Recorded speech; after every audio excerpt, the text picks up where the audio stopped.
Hey guys, what's up? It's Finchinator here. We're back with another video. This time we're going to be discussing my favorite chicken wing recipes. As you guys might know, no, I'm kidding. We're going to be discussing a tier list of Pokemon generational mechanics. So, for example, in Generation 9 we had Terastalization, 8 we had Dynamax, 7 Z moves, 6 we had Megas, and hell, we'll even go a little further back. We're going to discuss weather in Generation 5, as you can see by my poorly centered stolen thumbnail of BKC. And we'll even go over the physical special split in Generation 4. And you might be able to see a special crunch attack in Generation 3, which is just drives me bananas to this day. But nevertheless, let's go ahead and get into all of the chicken wing extravaganza. Sorry, I mean Pokemon tier lists. So yeah, first and foremost, we're going to start with Generation 9, Terastalization. For those familiar or unfamiliar, Terastalization, probably the most controversial topic in competitive Pokemon's now pretty long history. I mean, this game's been being played at a high level since the franchise came out, plus maybe a year or two. So let's say, early 2000s, late 1990s perhaps. Back in WI days, they had like bot based on computers, like in the infancy of the internet play, and eventually simulators were adopted.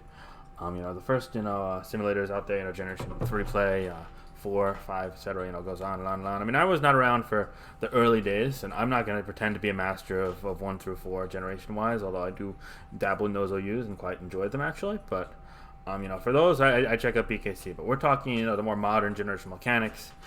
And of all of this history, of all the tiering, of all the drama, of all of the lore of competitive Pokemon, which some you may know, some you may not, Terastalization has easily been the most contested, controversial, highly debated, brings out different opinions, different people, polarizing topics, concepts of them all. I'm fortunate enough to have a pretty unique perspective on it, as I not only have been on both sides of the coin at different times, but also I'm a tier leader, so I hear from all the people when they're mad, when what they want to happen doesn't happen. So I've heard from probably hundreds, if not maybe thousands of people who want Terastalization banned or acted upon, as nothing's happened to it. And I've also heard from many people during the initial suspect of it, and even when things like another suspect or Terrablast has been discussed, many people, dozens if not hundreds of people, so lesser but still some, saying that we can't do anything to deface the generation and ban it. And I get it, and there's obviously, very controversial. There are people who say this generation is bastardized competitive Pokemon because of Terastalization, and then there are people on the flip side who say, due to it being in the game, it's, has more identity and it's more unique than something more bland like Generation 8, or eventually stagnant like Generation 7 in their perception.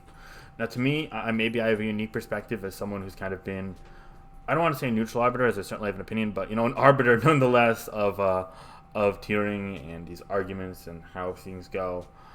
Personally, Terastalization has grown a lot on me. When I first came out, I was pretty confident that it would get banned. Then more time passed, I was like, okay, maybe not banned, but certain restrictions, possible. Eventually, it dawned on me that those restrictions don't really do much good. In fact, some of them might even make it worse or more variance laden. Eventually, it became clear to me that my personal stance and preference would be that Terastalization would remain in the game. Now, there are good and bad things to Terastalization. First and foremost, the bad. It definitely has a certain level of variance. I want to refute the notion that there are 50-50s. As seldom is there a true 50-50. Sometimes there are weighted prediction turns. Sometimes there are 25, 25, 25, 33, 33. You know what I mean. In a single turn, but in a vacuum, over the course of a long game, there are so many decisions that we make that a true 50-50 determining a game is few and far between. It is the exception, not the rule, and anyone who tells you otherwise doesn't actually play the game and is more of a hater, in my opinion. With that in mind, though, sometimes you are forced into a position where, trying to play around a King Gambit, for example, it could be Terra Dark and try and boost its Sucker Punch, it could be Terra Fairy to try and sponge your hits, it could be Terra Fire to take a Will-O-Wisp, it could even be Terra Flying to stomach my Earthquake, or Terra Water for whatever reason. I've run that as well. And all those are valid options. And a lot of things can, eliminate the variance. For example, if you get ahead in the game, you might have resources to combine and check various variants of it. Or if it's a neutral game, it might not be the case, but you could look at what contributed to be a neutral game. Did you make a mistake? Did you get outplayed? There's a lot of factors into it. And I do think that there is a certain level of variance that comes with it. However, I also think that for the amount of variance it has, there's a ton more strategy. The skill ceiling in Generation 9 is higher than ever before, in my opinion. Players nowadays are better than players ever before, and that's going to continue from generation to generation, of course, just because the more we evolve, the more we assimilate to this game, and the nuances of it, the better and brighter and more processing, more experiences we're going to have, and that's awesome. But seeing that play out through the lens of a generational mechanic, this is probably the most dramatic I've ever seen that, especially because Dynamax was short-lived, and we'll get to that later in Generation 8. So I've grown very fond of Terastalization, even if I'll be the first one to admit it, even if it's not all rainbows and sunshine. There's definitely a rainy day in the mix, of course, but I do think that's a more net positive, being able to factor all those different type combinations into team building. Suddenly there's another means of defensive counterplay, different combinations that otherwise wouldn't be possible, different archetypes that otherwise would be more limited suddenly become more possible. The metagame evolves faster than ever due to the, Pokemon is always infinite in the sense that there's, so many different combinations, so many different Pokemon, but now it's even more so. That's multiplied out to, an exponential degree. And Terastalization suddenly makes it so that team construction is huge, and also beyond the team builder in the battle. Suddenly timing of Terastalization, you don't want to use it too early. Maybe you have to avoid losing to something, or maybe you want to reserve that and bluff, or hedge your bets until a later point in the game and see if your opponent maybe bites and uses their terror to try and counter something they think you're going to do. The game of great perception and knowledge, oh, my opponent could have X, Y, and Z as possible terror options. However, I have A, B, and C. Knowing, knowledge is power. This is a generation where experience and reps and getting in the games is more important than ever before. You can be an amazing all-time player of Generations 1 or 4 or 7 or 8 and not be good in Generation 9 in your first couple dozen games relative to someone who's a lesser player overall but plays Generation 9 so frequently, simply because that tool management, that extra terra factor into the game is just so vital and can flip how games are gone and change the leverage so dramatically. Obviously, there's a lot more to it, and if I were to do a full, video on Terra and the pros and cons, I could be speaking here for as long as I did on the black and white overused viability rankings, which, needless to say, was a very long video. Check that movie out. Admittedly, the sound on that wasn't too amazing. If you turned the volume up, it was definitely serviceable, but it wasn't amazing. I apologize for that. But with that in mind, it's a very nuanced topic. But for me personally, I ranked Terra, as you see by the Terastalizing Charizard, perhaps in A rank. Actually, we've had quite a few Charizards. We got Charizard here, Dynamax, Z-Move, we got Charizard in Terra, and we got Mega Charizard X and Y there as well. Fun under the sun. And yeah, we could talk about how Charizard with Terra Fire can turn your opponent into some nice chicken. But pivoting back onto topic, there's just so many different forms of Terra and how it could amplify your strategy or improve your ability to combat what your opponent's strategy may be. And it definitely adds a significant strategy element to gameplay and to team building that previously didn't exist. And there's nothing comparable to it. There's nothing that can replicate it. And in my opinion, that is probably the highest ceiling, the biggest upside of any mechanic in the game, even above what I rank in S tier, which would be the Megas and Physical Special Split, which we'll get to in a moment. And the downside is, there is some variance, there is some unpredictability, constantly changing and evolving in front of our eyes. The metagame can be 1 or 2 steps ahead of even me or other top players. At times we don't know it because other players are innovating and changing combinations and terra types, and that's awesome. But it also rewards, this allegiance to the metagame, this the dedicated player, and I find it fascinating. So all in all, while there are certainly some cons, if you will, I view Terra as a huge net positive, and I'm very enamored. I'm fascinated with the concept of Terastalization in competitive Pokemon, and I'm glad that it stuck around. I do think it's possible we see action on Terra Blast in the future, but maybe that's another video for another day. If you want to see that video, let me know in the comments down below. Moving forward, let's go back to Generation 8, the dark days of Pokemon Generation mechanics, but personally one of the more balanced and simplistic generations. Due to the limited Pokedex and the fact that there wasn't really anything too over the top, we actually saw a more balanced generation where, you know, team builders were able to delight in various different archetypes. Offense was soft spoken, but actually had quite a few different forms, while balance definitely was at the forefront of the metagame with a plethora of different forms and cores. You know, there was some centralization, but it was around Pokemon that didn't have such wide arrays of possible outcomes, to the point that the better player won more often in this generation than what I felt like in other generations. Of course, that's just my personal opinion, but this generation was only made possible by Dynamax getting banned. And it got banned with, you know, a supermajority of all supermajorities. I believe it was well over 85, if not over 90%. And it goes without saying that a competitive singles metagame would not be very playable, very competitive, very stimulating with Dynamax. That 3-turn burst with unwelcoming amount of HP coupled with the power levels and the stat stacking, it made it so the games were determined based on who could position themselves to Dynamax better, because once that happened, it was over. It wasn't a full Pokemon game anymore. It was just fragments and trying to combat those fragments. And if your fragment was used correctly, then one of two things were going to happen. Either the game was going to go into a stalemate, or the game was going to snowball out of control. Unfortunately, things like Terra Flying on Pokemon like Togekiss or Gyarados was able to boost your speed while combining that with reckless abandon of offensive prowess.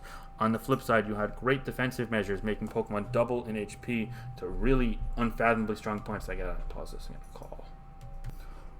Oof, oh boy, sorry guys. Pivoting back to Dynamax though. Oh my god, I lost my train of thought. Oh boy, oh boy, oh boy. Fun under the sun. Yeah, so Dynamax, it got banned, you know, 85-15 or 90-10, something like that. I think that's roughly where I was at. It wasn't playable, you know, with those crazy bursts that determine games. I mean, we had the release tournament, which was a money tournament. All the top players played, and I remember I played Solwyn in a game. It was late. It was like December 1st or December 2nd, 2019. It was a snowy day. I was up in college, and I had just broken up with my girlfriend then of like 7 months, and I was like, ugh, I gotta play this set against a really good player. And then like game 2 of our set went 1,000 turns because we both blew our Dynamax early on. It was just kind of like a stalemate, you know, like it was like fucking counteracting versus acting, and you know, we had all the Clefables with all the coverage and Wish and all this. It was just nonsense. It was not a good product, and it was a product that you could maybe label as competitive, but you wouldn't be doing it in the same competitively stimulating sense as you would any other modern form of competitive Pokemon. Even Generation 9 at its lowest of lows during its infancy or post-release periods, you know, dwarfed in comparison to the variance and the instability and the lack of maneuverability that we saw in those Dynamax metagames and singles. And truth be told, all these mechanics are, you know, mostly focused towards doubles play, which is the official Pokemon VGC. And VGC is awesome, and I'm so glad that VGC is seeing such a boost this generation, because, you know, it's not like a rivalry with singles or OU to me. It's like people should have fun playing their hobby. And to me, it was clear. My YouTube playing? It is. Okay, cool. I made the background music way lower than I did last time, and hopefully that shows, because last time it was way too loud. I'm like not high production value, not very techy. I'm just kind of going at it and having fun because people want to hear me talk, I guess, or maybe I just like hearing myself talk. Who the hell knows? Anyways, oh, my dog's here. Hi, Rexy. Good boy. Oh, great. I gotta edit that out, maybe. We'll see. Anyway, so yeah, it wasn't, you know, it wasn't good. It wasn't all there. I didn't like it. A lot of others didn't like it. It got voted out unceremoniously. It still was like in like Ranbats and doubles formats, VGC, you know. But Pokemon does cater these mechanics to doubles formats in their official format. And, you know, that was the most true, the most prevalent with Dynamax. And it's good there. And, you know, having two Pokemon and the ability to, you know, double attack or, you know, potentially maneuver around things offensively, suddenly it makes Dynamax pretty cool and stimulating. But in singles, you know, competitive singles, it's not much of a place, you know. So, yeah, that's tough. I was between C and D on it. I personally put it in C. I don't believe there's any true D rank mechanic, because D I associate with like really just outright bad, almost like unredeemable qualities, like barely ever any appeal to it. But part of the Pokemon, you know, Pokemon every generation has been great. You know, Pokemon rarely makes like huge, substantial, like franchise-threatening decisions. Obviously, there's a huge base of people that it appeals to. You know, this list is through the lens of singles, so it's hard to rank it, you know, B, A, or of course not S, but I say C rank is about the lowest I'd put anything in this franchise right now. And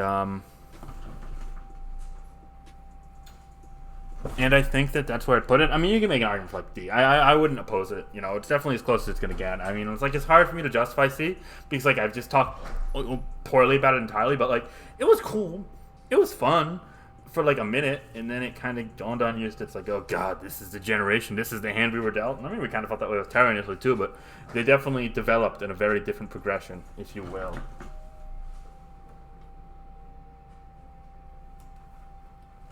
So yeah, let's go ahead and move on down to Generation 7, Z moves.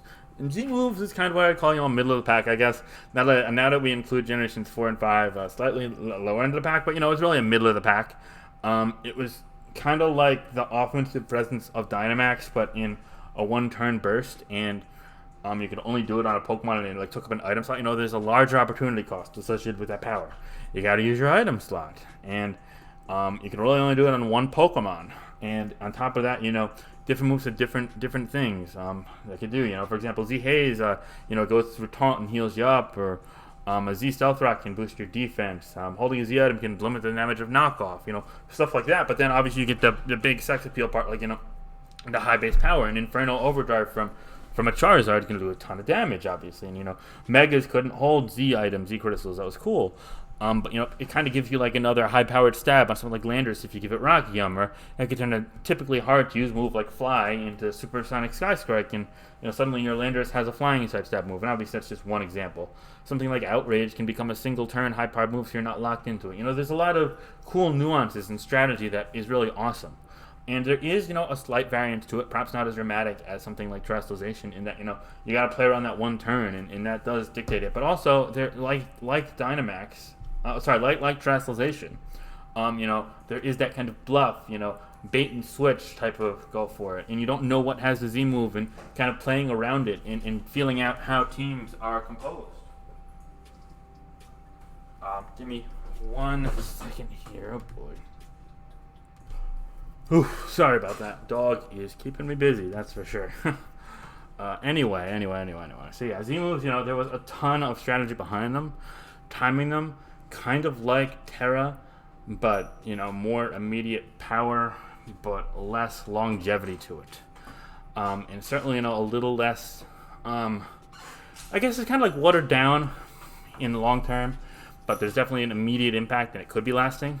But yeah, it goes without saying, Z moves were very, very important.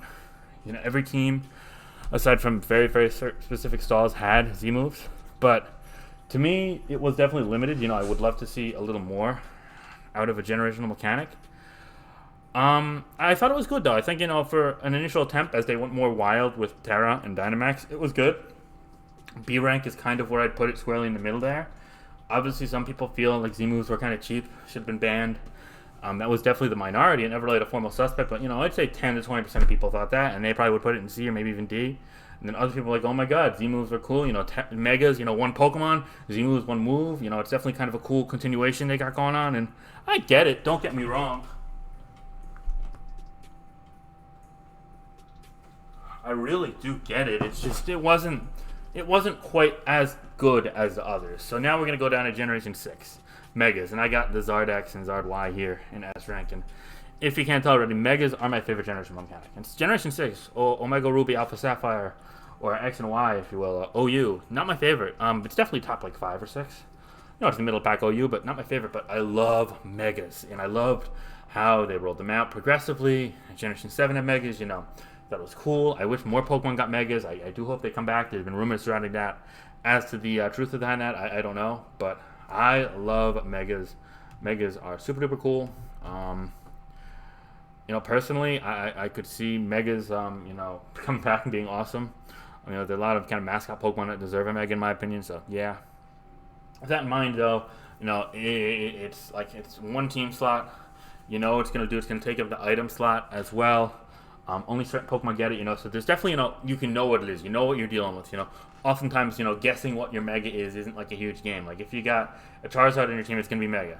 Odds are, if you got something like an Oxyamon on your team, it's probably going to be Mega. Scizor, more likely than not, not always, but more likely than not, it's going to be Mega, and so on and so forth. Metagross on your team, it was banned in 7, but yeah, it's going to be Mega. You know what I mean? Metacham, going to be Lopunny, it's going to be Mega. You get what I mean. Unless you're Chimpact in ulti finals who used a clutch opening, never forget. Anyway, really cool. I love, you get the 100 base stat total boost. Normally the distributions were pretty good. This was kind of the debut of min-max power creep. Well, maybe Generation 5 a little bit with like Pokemon like Darmanitan and Chandelure getting crazy attack stats and then others being like lowered. But this was like the reinforcement of like min and max power creep out there. HP was never touched, but you'll see a lot of like high speed, high attack megas on more offensive or high defense on like more bulky oriented Pokemon, and it was clearly done with a lot of forethought. Pokemon like Mega Slowbro having high defense and a little more special attack makes a ton of sense. Zardex having higher attack and defense makes sense. You wish it had a little more speed, but it's still a behemoth, one of the best Pokemon. Zard Y again, a little more speed, but the special attack and makes a lot of sense. And it goes on and on and on. I'm sure there are some examples of wasted stat totals. Like Mega Medicham keeping per power and getting higher attack and up to 100 speed. It's perfect. Mega Lopunny being a real speedster. With Scrappy, these are good designs, and it was Megas. Could have been something that really were mid, and it could have been like something that was really great.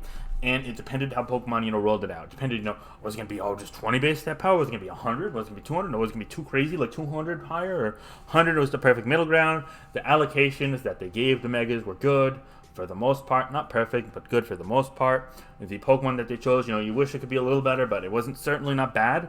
The fact that they had to hold an item and, the first turn they'd have to do it and they'd retain, the original typing when they switched in, I thought that was a good way to kind of limit it and make it, there's an opportunity cost.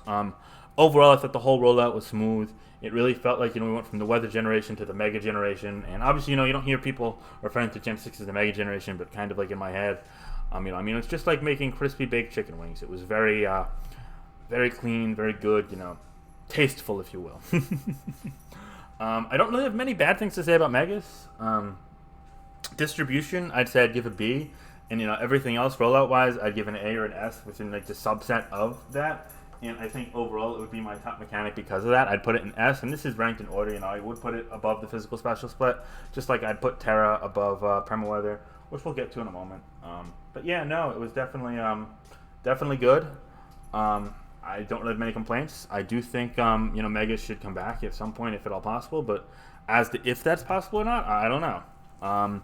Now, Generation 5 and 4, these aren't the same. We're really looking at the big four core mechanics, obviously, just like we're looking at these 1, 2, 3, 4 different chicken wing recipes. I'm just going to keep flipping to this because, that's just the kind of asshole that I am. Anyway, yeah, I really liked Permanent Weather. I thought it was a great addition to the game. And obviously, Permanent Weather existed in Kyogre and Tyranitar and Groudon. Kyogre and Groudon Uber-locked every generation, of course. Tyranitar always was OU.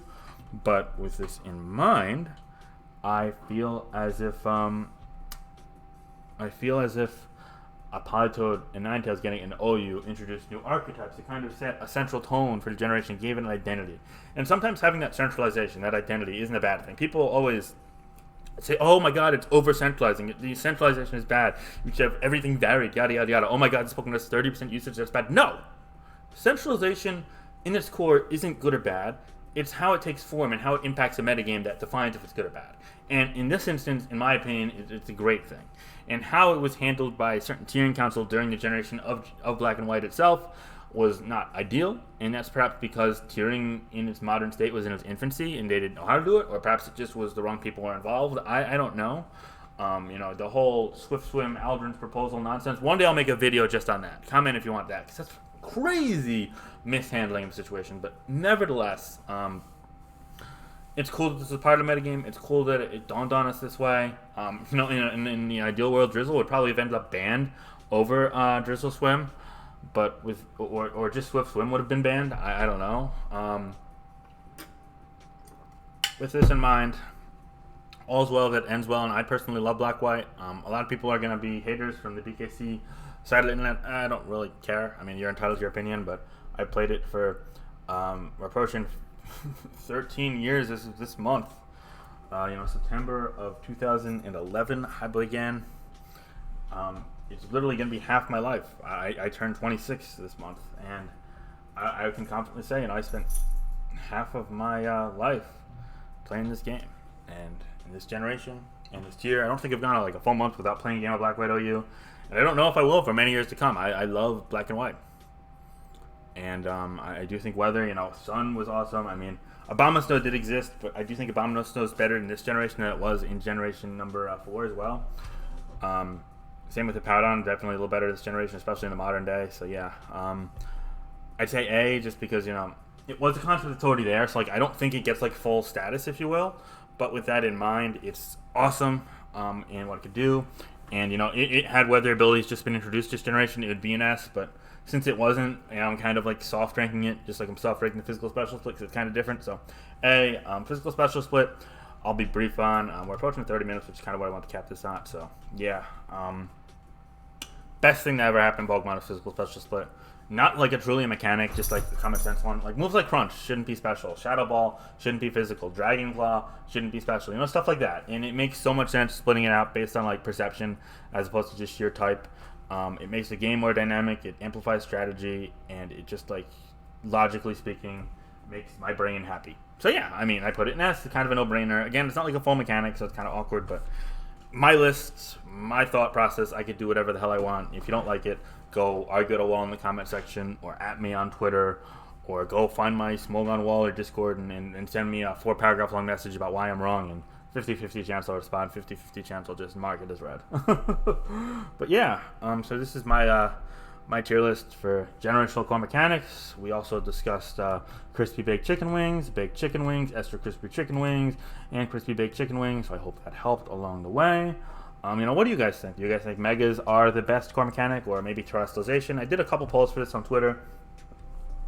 Megas were first. A lot of people put terastalization first too, though. Z moves were kind of, some people had them really high, some third or fourth. It seemed like mostly Dynamax was last for people. Some VGC players said it was second or third. Not many people said it was first, but yeah. I hope you guys enjoyed. Again, I'm trying to make it maybe a video. Some weeks we'll have a video a week. Some will have 2. Some more times we'll go 2 weeks without a video. A couple uploads a month, we'll say. Maybe we'll average around 1 a week. If you got cool ideas, let me know. Like, comment, subscribe. Have a great day. Be happy. Be well. Thanks, guys. Bye.